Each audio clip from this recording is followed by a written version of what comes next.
Historia del cristianismo, escrita por Justo L. González. Parte 1. La era de los mártires. Cristianismo e historia. Aconteció en aquellos días, que se promulgó un edicto de parte de Augusto César, que todo el mundo fuese empadronado. Lucas 2, 1. Desde sus mismos orígenes, el Evangelio se injertó en la historia humana. De hecho, eso es el Evangelio, las buenas nuevas de que en Jesucristo Dios se ha introducido en nuestra historia, en pro de nuestra redención. Los autores bíblicos no dejan lugar a dudas acerca de esto.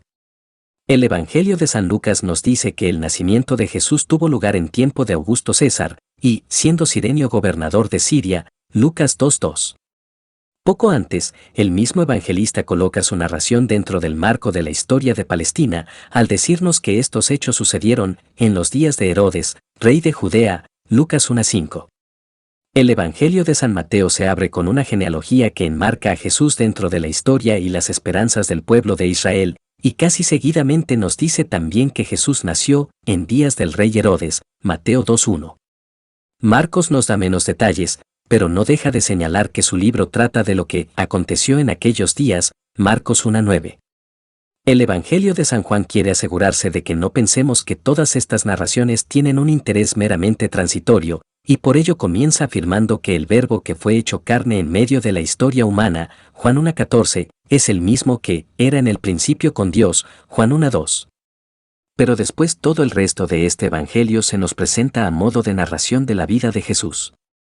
Por último, un interés semejante puede verse en la primera epístola de San Juan, cuyas primeras líneas declaran que lo que era desde el principio es también lo que hemos oído, lo que hemos visto con nuestros ojos, lo que hemos contemplado, y palparon nuestras manos, L. Juan 1:1.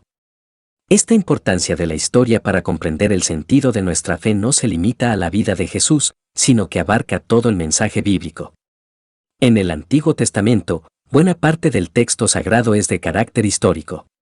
No solo los libros que generalmente llamamos históricos, sino también los libros de la ley, por ejemplo, Génesis y Éxodo, y de Queridos los profetas amigos, nos si narran les una gustó historia este en la que capítulo, Dios se no ha olviden revelado a darle su like, pueblo. suscribirse y ver el Aparte de esa próximo historia, capítulo que les es dejo en la imposible descripción. conocer esa Nos revelación. vemos allá. También en el Nuevo Testamento encontramos el mismo interés en la historia. Lucas, después de completar su evangelio, siguió narrando la historia de la iglesia cristiana en el libro de Hechos. Esto no lo hizo Lucas por simple curiosidad anticuaria. Lo hizo más bien por fuertes razones teológicas. En efecto, según el Nuevo Testamento, la presencia de Dios entre nosotros no terminó con la ascensión de Jesús. Al contrario, el propio Jesús les prometió a sus discípulos que no les dejaría solos, sino que les enviaría otro Consolador, Juan 14, 16, 26. Y al principio de Hechos, inmediatamente antes de la ascensión, Jesús les dice que recibirán el poder del Espíritu Santo, y que en virtud de ello les serán testigos, hasta lo último de la tierra, Hechos 1:8. La venida del Espíritu Santo en el día de Pentecostés marca el comienzo de la vida de la Iglesia. Por lo tanto, lo que Lucas está narrando en el libro que generalmente llamamos Hechos de los Apóstoles no es tanto los Hechos de los Apóstoles como los Hechos del Espíritu Santo a través de los apóstoles. Lucas escribe entonces dos libros, el primero sobre los Hechos de Jesucristo y el segundo sobre los Hechos del Espíritu. El segundo libro, empero, casi parece haber quedado inconcluso. Al final de Hechos, Pablo está todavía predicando en Roma, y el libro no nos dice que fue de él ni del resto de la iglesia. Esto tenía que ser así, porque la historia que Lucas está narrando necesariamente no ha de tener fin hasta que el Señor venga. Naturalmente, esto no quiere decir que toda la historia de la iglesia tenga el mismo valor o la misma autoridad que el libro de Hechos. Al contrario, la iglesia siempre ha creído que el Nuevo Testamento y la Edad Apostólica tienen una autoridad única. Pero lo que antecede sí quiere decir que, desde el punto de vista de la fe, la historia de la Iglesia o del cristianismo es mucho más que la historia de una institución o de un movimiento cualquiera. La historia del cristianismo es la historia de los hechos del Espíritu entre los hombres y las mujeres que nos han precedido en la fe. A veces en el curso de esta historia habrá momentos en los que nos será difícil ver la acción del Espíritu Santo. Habrá quienes utilizarán la fe de la Iglesia para enriquecerse o para engrandecer su poderío personal. Otros habrá que se olvidarán del mandamiento de amor y perseguirán a sus enemigos con una hazaña indigna del nombre de Cristo. En algunos periodos nos parecerá que toda la Iglesia ha abandonado por completo la fe bíblica, y tendremos que preguntarnos hasta qué punto tal Iglesia puede verdaderamente llamarse cristiana.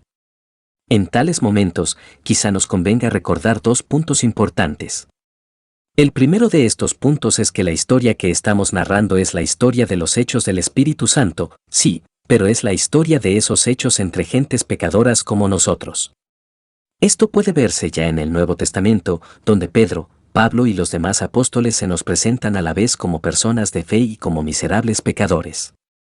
Y, si ese ejemplo no nos basta, no tenemos más que mirar a los santos de Corinto a quienes Pablo dirige su primera epístola.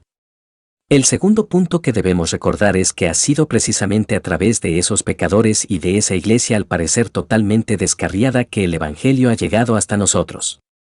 Aún en medio de los siglos más oscuros de la vida de la Iglesia, nunca faltaron cristianos que amaron, estudiaron, conservaron y copiaron las Escrituras y que de ese modo las hicieron llegar hasta nuestros días.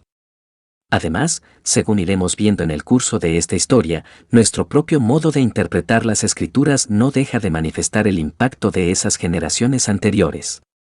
Una y otra vez a través de los siglos el Espíritu Santo ha estado llamando al pueblo de Dios a nuevas aventuras de obediencia. Nosotros también somos parte de esa historia, de esos hechos del Espíritu. Queridos amigos, si les gustó este capítulo no olviden darle like, suscribirse y ver el próximo capítulo que les dejo en la descripción. Nos vemos allá.